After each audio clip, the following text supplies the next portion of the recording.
Tħabbru l-10 organizzazzjonijiet kulturali li se jibbenefikaw minn fond sa' iktar minn €1,000,000 li se jagħti sosten lil dawn l-entitajiet sas-sena 2020 biex itellaw festivals jew niċċeċ kulturali. Fost dawn hemm il-Malta Film Foundation, Bellend Events, Malta Fashion Association u l-Anja tal-Poplu.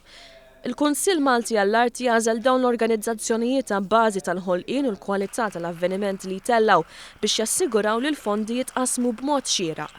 Rajna wkoll il-pjan strateġiku tagħhom ukoll l-element ta' finanzi kif se jmexxu dan kollu, kif ukoll l-abilità illi l-viżjoni tagħhom jimplementawha fir-realtà.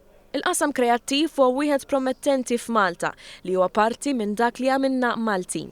Dawn l-ingredjenti huma biżżejjed biex il-Gvern jinvesti iktar fih u jippromovi dan il-qasam bħala wieħed sostenibbli. L-investiment fil-kultura huwa kruċjali għaliex isaħħaħ dak li għamilna Maltin imma b'mod li jagħmel sens tad-dinja tal-lum, isaħħaħ il-kreattività, però wkoll qasam li joħloq l-impjiegi. Tony Attard saħaq li minkejja li sa ftit snin ilu l-qasam kien assoċjat biss ma' numru limitat tas-soċjetà, l-istatistiċi issa qed juru li dan qed ikompli jikber kemm fil-prodott artistiku kif ukoll fil-mod kif l-udjenzi lokali qed jirreaġixxu għall-avvenimenti artistiċi u kulturali. L-istatistika qed turina żvilupp.